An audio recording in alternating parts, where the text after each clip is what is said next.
Hey, salut les amis, j'espère que vous allez bien, moi ça va super. On se retrouve pour une nouvelle série de vidéos sur la chaîne, série de vidéos que j'ai décidé d'appeler Parlons YouTube. Cette vidéo est donc la première du genre et aujourd'hui je vais essayer de répondre à une question qui m'a été posée sur Instagram. Est-il encore possible de se lancer sur YouTube et de réussir ? Bien, petit disclaimer avant de commencer, ceci n'est que mon point de vue, c'est mon avis, mon opinion, mais il se trouve que je me suis posé plusieurs fois la question. Je vais donc y répondre en 10 points, 10 critères à avoir et à respecter si vous voulez vous lancer sur YouTube. Et ça commence maintenant.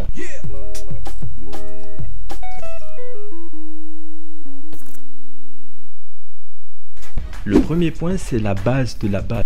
Avant même de créer votre compte YouTube, demandez-vous: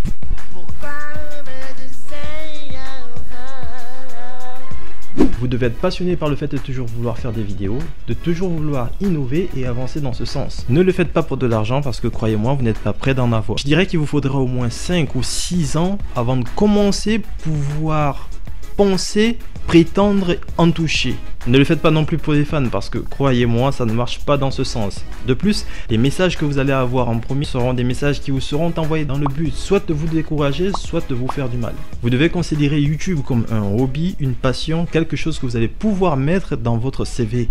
Ok, parlons maintenant équipement. Vous avez peut-être entendu dire qu'il n'est pas bien important d'avoir une bonne caméra pour pouvoir vous lancer sur YouTube. Eh ben, c'est faux. Ça, c'était peut-être vrai avant, mais maintenant, c'est plus du tout le cas.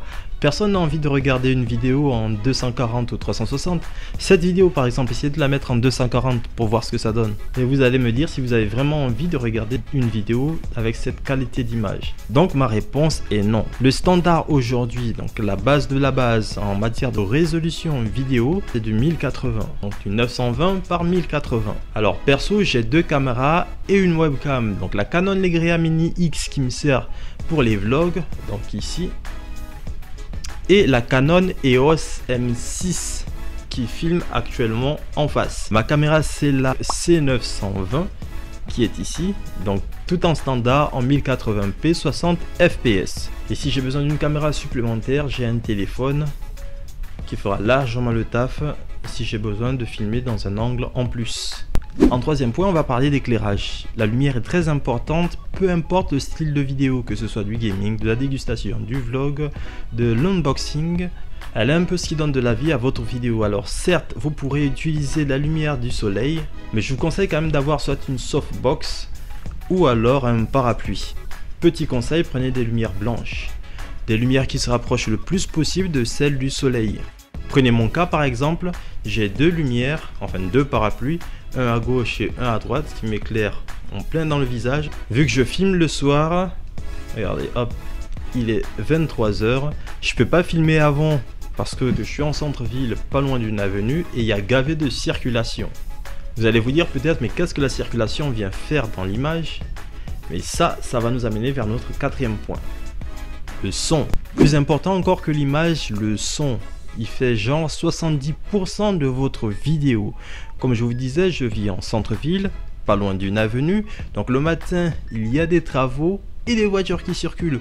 Pour vous donner un petit aperçu de ce que j'entends, mais que vous n'entendez pas parce que j'ai investi dans du matos, c'est ça.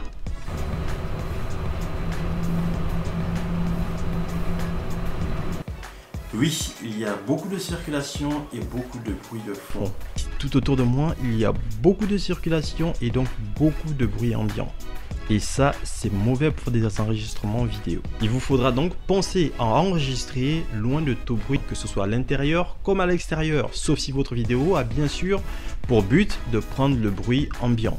Pendant longtemps, j'ai enregistré avec un micro de chez Shure. C'est le 55SH série 2.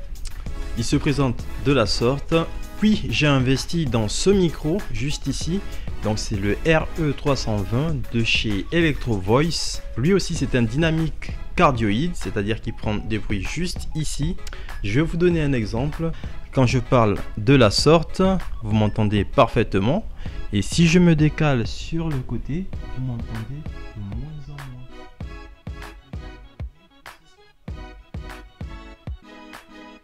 L'avantage avec ce micro par rapport au Shure que j'ai toujours utilisé jusqu'à présent, c'est que je peux parler en me rapprochant du micro il n'y aura pas ce bruit d'impact que les autres micros ont. Il essaie de garder la voix toujours au même niveau. Donc j'ai aussi un micro de chez Rode qui est actuellement sur la caméra, qui me permettra de synchroniser le son audio de la caméra avec celui-ci pour utiliser uniquement l'audio de celui-ci au montage, et un micro cravate que j'ai utilisé sur mon vlog lorsque je suis allé à Paris sur les studios Ubisoft. Je vous conseille de choisir votre micro avec beaucoup d'attention. Si vous êtes comme dans mon cas avec beaucoup de bruit ambiant, je vous conseille de partir sur un dynamique Cardioid. Peut-être pas aussi cher que celui-là, mais tout dépendra de ce que vous allez vouloir mettre ou investir dans votre chaîne YouTube. Partie 5.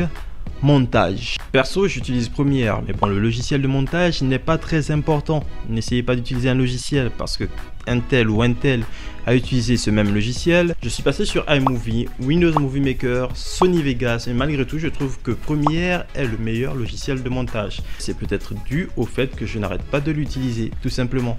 Je m'y retrouve plus facilement que sur un tout autre logiciel. Vous pouvez avoir une licence en étant étudiant, le lien sera dans la description. Avant, on pouvait avoir une licence à vie, mais maintenant, ils font louer leur logiciel à l'année. Critère numéro 6, l'apparence.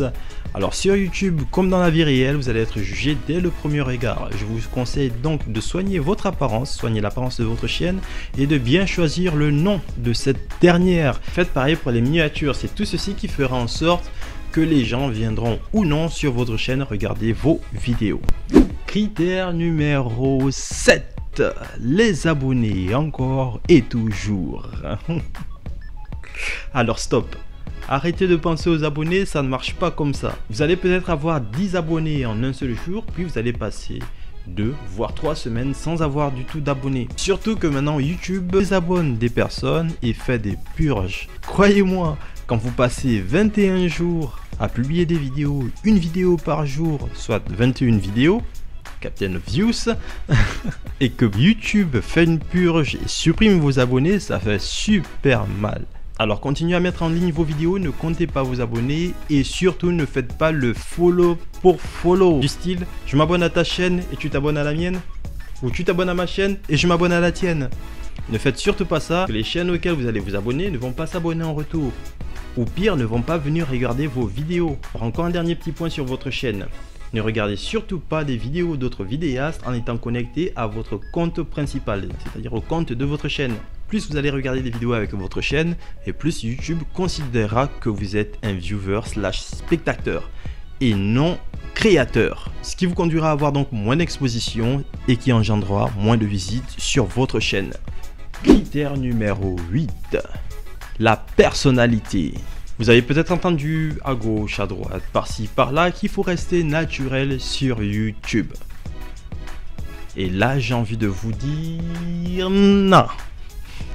Pas du tout. Aucun des gros youtubeurs n'a réussi en restant naturel. Si vous faites une vidéo, disons par exemple, vous faites un vlog ou un talk show, ou que vous racontez quelque chose, une histoire, un vécu, une story time, et que vous êtes en face de la caméra, sans bouger, juste comme ça. Alors bonjour tout le monde, c'est Arnaud. Aujourd'hui, je vais vous parler de ce qui m'est arrivé quand je suis sorti de chez moi. Ben non, personne n'a envie d'écouter ou de regarder quelqu'un qui parle de la sorte. Par contre, si je vous dis hey, salut tout le monde, c'est Arnaud, j'espère que vous allez bien, moi ça va nickel. Alors aujourd'hui, il m'est arrivé un truc extraordinaire.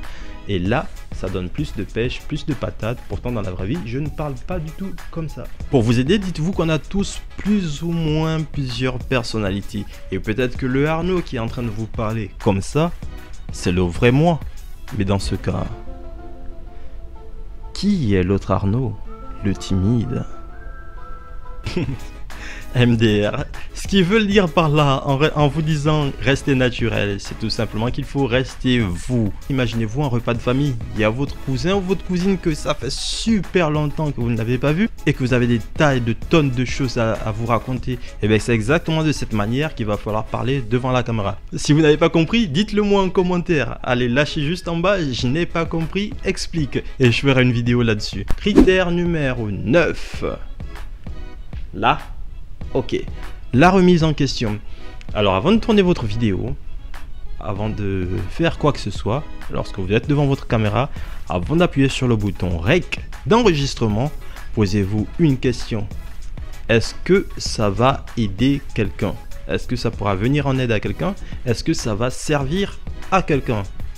Si la réponse est oui, alors vous continuez, vous appuyez sur le bouton REC et vous faites votre vidéo. Si la réponse est non, ben vous arrêtez tout simplement. Aussi simple que ça. Vous prenez un stylo, vous réécrivez votre script, vous cherchez une idée, jusqu'à ce que vous allez trouver ce qu'il faut pour faire votre vidéo. Et enfin, critère numéro 10, répondez aux commentaires. Répondez à vos abonnés, répondez à tout le monde, qu'il soit abonné ou pas. Allez sur les réseaux sociaux, faites-vous des amis, socialisez, ça se dit. Dites-moi en commentaire si ça se dit ou pas. Voilà. Orientez les abonnés et les potentiels abonnés vers votre chaîne YouTube. Parlez en commentaire. Et là aussi, comme je disais tout à l'heure, votre apparence compte. Donc, faites attention au nom que vous allez avoir. Sur Instagram, par exemple, ne mettez pas votre profil en privé. Personne n'a envie de s'abonner pour voir ce qu'une personne en privé dit. Et parlez. Une personne est venue me dire en commentaire que mon compte Instagram faisait autant de vues et avait autant de commentaires qu'une chaîne d'1 million d'abonnés. Et ça fait super plaisir. Voilà, c'était les conseils de Nono. Donc, c'était les conseils que j'avais à vous donner sur la création d'une chaîne sur YouTube. Comment vous lancer sur YouTube. J'espère que vous allez apprécier ce genre de nouveau format sur ma chaîne. D'autres vidéos arrivent. Laissez-moi vos questions en commentaire que j'y réponde. N'oubliez pas aussi de me follow sur Instagram. Chaque mois, il y a un nouveau jeu à gagner. Ce mois-ci, c'est Dragon Ball Fighters ou Sword Art Online Fatal Bullets. Si vous avez apprécié ce genre de vidéo, n'oubliez pas le petit like des familles qui fait toujours plaisir. De vous abonner à la chaîne si ce n'est pas encore fait. De la partager sur les réseaux sociaux. Twitter, Facebook. Ça pourra peut-être aider quelqu'un que vous connaissez. Je vous dis à très bientôt pour une prochaine vidéo. Ciao, bye et peace, peace.